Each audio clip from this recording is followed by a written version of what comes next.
Talking with Tom Osborne, formerly of ABC, now with a U.S.-UN report. Welcome to the Newsmaker Show. I'm Brian O'Neill. Well, Senator Ted Cruz is out. Hillary lost Indiana to Bernie Sanders. Hillary's still well ahead in the delegate count, though. Donald Trump won Indiana Tuesday night, bringing Trump that much closer to the number of delegates needed to win the nomination. Your thoughts, Tom Osborne. First off, on the Trump victory, Republican National Chairman Reince Priebus says, he was either last night or this morning, and I saw this online, that Trump is, quote-unquote, the presumptive nominee, leaving some doubt. Will the GOP establishment change the rules in the last minute and somehow give the nomination to Ohio Republican John Kasich? Well, presumptive nominee, they've even had to fight to get that. So I think that's a great advancement for Trump. He is now the quote-unquote presumptive nominee unless, as you say, they can change the rules. Now, this is not so good for Cruz because he has no path there. It's a minimalist goal, keeping Trump from 1237 on one hand, but on the other hand, changing the rules. Well, basically, Cruz has no friends in the party to help him change the rules, except that they hate Trump. So that's a wild card. There's about, 60% of the working class, maybe former Democrats, that could be pulled over for that, but it's hard to say. Kasich is definitely not in the running anymore. He's over with. And we know about Carly Fiorina. She was a great candidate, and she made a nice running mate for about 5 minutes, and that's over too. So both were looking for a knockout, not so much for Hillary, but definitely for Trump. How about Ted Cruz suspending his campaign? Did that surprise you last night? I was totally surprised because I thought, first off, that, nobody still knows what's going to happen, despite what I just said. They don't. The rules, there's a lot of people changing rules that don't like Trump, and they'll do anything to do it, and there may be a lot of investigations. But I think for sure, I was surprised that Trump dropped out because I thought he would hang in for that. Cruz dropped out, yeah. Yeah, the one thing about it, though, is, did I say, I meant Cruz, yeah. The one thing about it, I would say, is that, it appeared in the last few days, the last week, that Cruz, in his attempt to stay in the game, was really flailing around, and he didn't look like a credible candidate, and he did a lot of things which were completely outlandish. So I think he thought that it would be better to just get out and maintain his credibility and see what happens at the convention.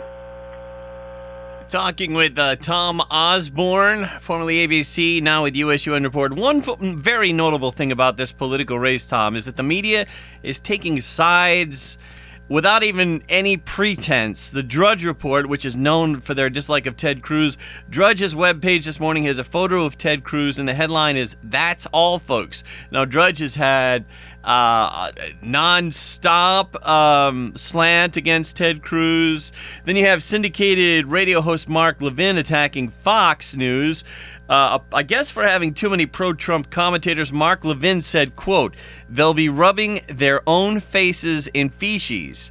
Glenn Beck, who's very pro-Ted Cruz, says we're still in the minority, weather the storm. Beck had called for prayer and fasting. Sean Hannity picked on Glenn Beck for that. In Sean Hannity's Facebook posting yesterday, he said, while Cruz supporters are begging for divine intervention, Trump is well ahead in the race. Tom Osborne, the whole focus of the 2016 election is Trump, some for, some against. Nobody seems to hide it, whichever way they feel. That's kind of a different way of journalism than the way you came up in. You're a former reporter who worked under Peter Jennings. What would Jennings said about the way all these media figures handle themselves by shilling for one side and attacking the other? Well, I think he'd be shocked. I believe there was a bit of that going on when he was still in the anchor chair, but nothing like we've seen today. And I think what we have today is basically paid political advertising on various channels, which you all know. One goes this way, one goes that way. So the bad part of it is the bad part. The good part is, well, at least they're upfront. They know who they are. and we know who they are, and we can identify them when we listen to them. Unfortunately, they happen to gather people who think that's the one and only and last word on the truth just because they heard it on that channel. That has got to change. People have to be educated, and I think our voters in this election are going to see how critical that is, that education. On a similar note, when you see the voters and the way they handle themselves, for example, the Trump supporter who was shouting in Ted Cruz's face, kept interrupting him, wouldn't let it get him a word in edgewise. That happened in Indiana the other day. And, you see it all over the place with the pro-Trump and anti-Trump people in the crowds. They get caught on video, the screaming back and forth. There was an incident in California where a car showed up at a Trump rally and spun around doing 360s donuts there and almost, making people jump out of the way. You couldn't tell if the guy was, if it was related to politics, but it could have been because of the craziness. I mean, you've seen some Trump supporters punching African Americans in the face. That happened a couple times. You've seen all kinds of things. There was a situation where an April Foster in St. Louis went up, and she was an anti-Trump person. She went up and tried to get a policeman's horse knocked off. There's been a little bit of racial tension, all kinds of stuff going on there. What do you? And in fact, Governor Andrew Cuomo touched on this. He said the real intensity is in the voters more than the candidates themselves. Your thoughts on what we've seen in this presidential race as far as the people go?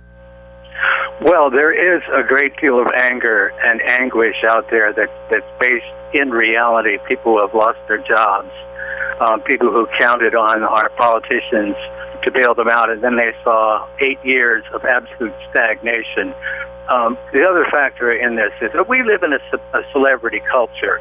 Trump is an exact product of that celebrity culture. The Apprentice show, that's all he has under his belt. Also, he mastered social technology, which was a great advantage to him. And the last person that we've seen that could do what he has done, who was an actor, at least that was Reagan, served as a governor of California, whereas Trump has absolutely nothing under his belt in terms of those kinds of identity politics and the establishment. So I think that plays a lot of part of it. A big part of it. People want to be a part of the program that they see on TV. And, I think the whole tenor of this campaign will change now that we're getting mostly into the general election. There's a lot of states that both of them are going to have to fight for, and I think Trump especially, when you look at his attraction to married women is very, very low. In women in general, it's bad, and not to mention the Latino community, which is impossibly bad. I just don't see how you can bring the numbers together. Meaning they don't like him. Meaning they dislike him. No, they don't like him. They probably would like him personally, but they don't like him because of his politics. He's made it very clear that he means to build that wall, and he's still talking about it, and he means to keep them out. I mean, they are thugs. They disrupt his campaign events, and that's what you do to people when you want to isolate them, segregate them, push them off to the side. You call them thugs, and you call them, criminals and people who are disrupting society.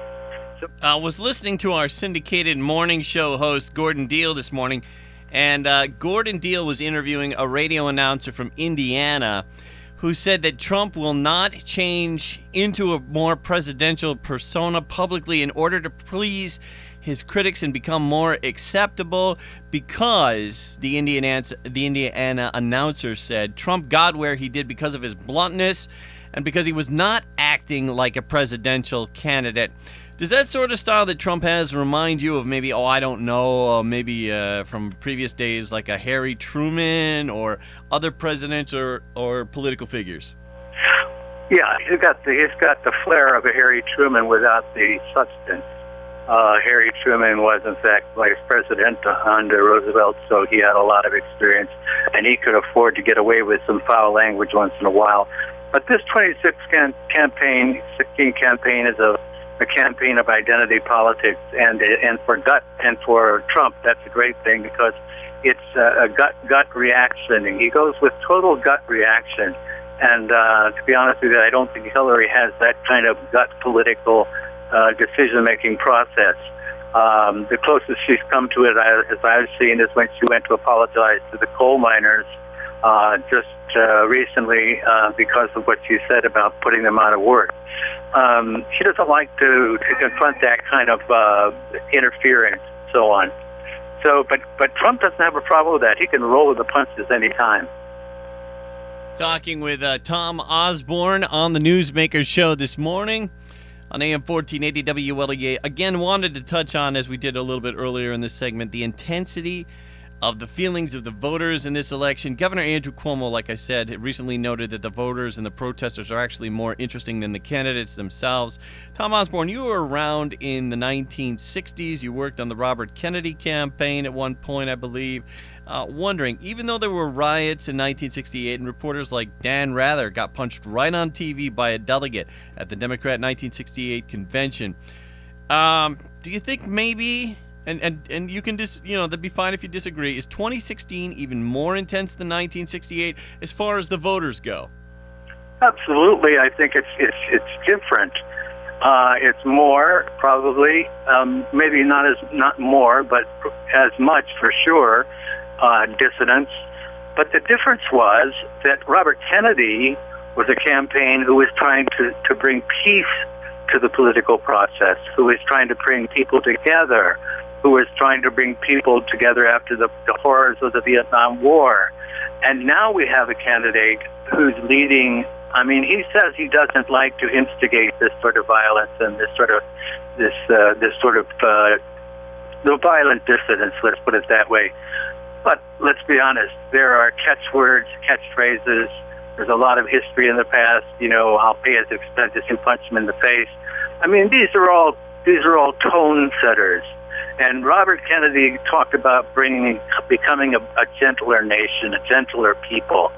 And the 68 rabble-rousers listened to him, and they were protesters, and some of them were violent, but they followed him. And it's amazing what a leader can do, both good and bad.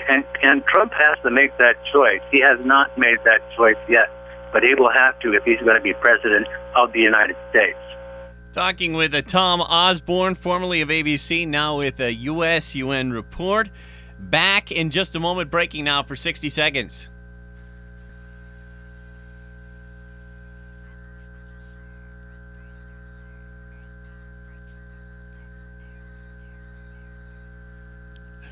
We're talking with Tom Osborne, formerly ABC News, now US-UN Report, back on the show.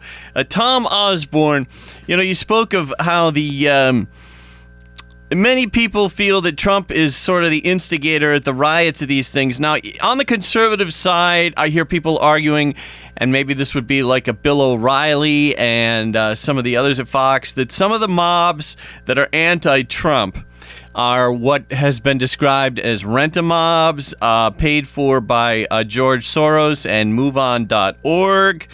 Wondering your thoughts on what some of the conservatives like Bill O'Reilly, who I believe you used to work with at ABC, what they're saying about tying George Soros to all of this. Has Soros weighed in on this, by the way, publicly? Not that I know of. I haven't followed Soros' remarks too much, Brian. But, you have to look at Trump now objectively. Here's a man who knocked 17 people out of this race. On the other hand, you have stalwart conservatives like George Will saying that he's responsible, that is Trump, responsible for the violence and the lack of control that's being projected. Krauthammer, another conservative, called him a quick on the new trigger. And, if it's Trump versus Hillary, there's no indication that he has the gravity to be commander-in-chief. I think that's a big, big question, and a lot of people like Will and Krauthammer and others are raising that question. Just like, they're raising the question about Bernie Sanders having poor judgment and so on. As for, ticking off what still stands, Trump said as earlier as this morning that the banning of the Muslims is still on, yes, that he will be very vigilant against what he calls radical Islamic terrorism. He's still sticking to the term Islamic terrorism. Also, the immigration issue is still a very, very hot issue. I think one of the things that other people are looking at, for example, whether he's right about his description of our United States government in general. Some people think it's doing pretty great. The country's doing pretty great. He talks about Trump, that is, the military being decimated. Gates, the Secretary of Defense, not violently, but Gates absolutely disagrees with that. So I think there's a lot of issues out there which are going to come back to haunt him that he's raised throughout the campaign. The other thing he did say that I think he's backing off now, and he's actually taking Hillary's line, that he said he would never do anything but self-fund his campaign. But now the billion-dollar campaign people are coming to him, and he's saying, well, we might have to take it because he's not going to fund his own campaign, but he does have to help fund the Republicans down the ballot. This is what Hillary has been saying about her money that she got from Wall Street, that she wasn't getting it for herself, she was getting it for all of the Republicans, or all of the Democrats to have to run down on the ticket. So, he's backing off on that. We'll see how he does on the Muslim ban. I think he's still going to have a lot of trouble. He's not going to win any of those people back, so he's backtracking as fast as he can. I think the other question is if he starts talking about vice presidents. Yeah, that was my next question, Tom Osborne. The word is that a lot of Republicans have rejected his request for the VP slot. Any thoughts on who it could be? Well, he says it's got to be somebody political. He's not disposed to, as many are recommending to him, he's not disposed to necessarily a military person or a general, although I don't think that would be a bad idea. Somebody was just saying the other day how much they like Colin Powell. He's probably too old now? I don't think he's too old. No. I think Colin Powell would be brilliant, but he would never take a spot with Trump. Never. So that's completely out. Although he would be wonderful if he made up for the other side that Trump doesn't have. General Petraeus, he obviously couldn't. I mean, he's got a lot of baggage. Any other names, big military names coming to mind? Well, Petraeus, of course, General Odierno has said that, he doesn't think that we're doing the best we can, and the military is been decimated, and so he would like to see somebody like, well, not necessarily Trump, but somebody who's pro-defense, who would probably be in opposition to Gates and probably intervene in more, or at least build up the military so that we have the possibility. Gates has been going to a smaller, quick action, special forces, not getting involved in huge political battles that we get dragged into for decades, like Afghanistan and Iraq. And I think that's where Trump is. But he needs somebody real strong in that position to advocate that position. Yeah, someone who came out for Trump, who was on the vice presidential ticket before, was Sarah Palin. Do you see her as a possibility? No. I think even Trump, even though he brought her in, he brought her in for about 5 minutes so that she could say, okay, all you people that are still out there, clapping your hands for me, come this way, come to Trump. But that was a one-time thing only. I think she will not be seen. Well, she might be seen on the campaign trail where she counts, but she is not going to be seen in the number 2 position ever again. I think that was McCain's worst nightmare, and the Republican Party's. So, but the Republican Party doesn't have much to say anyway these days, so we'll see. You got that right. Is on the other side, Huffington Post had a headline the other day that said, if you were thinking about a Hillary Clinton-Elizabeth Warren ticket, forget it. It's not going to happen. Who do you see Hillary picking? Hillary is an interesting, I think, a very, very interesting position. She is former Secretary of State. She's been a senator twice. She voted for the war in Iraq, so she's got to balance that out. I don't think he'll ever do it, but the guy that I would pick would be Bob Gates, former Secretary of Defense. Everybody loves him.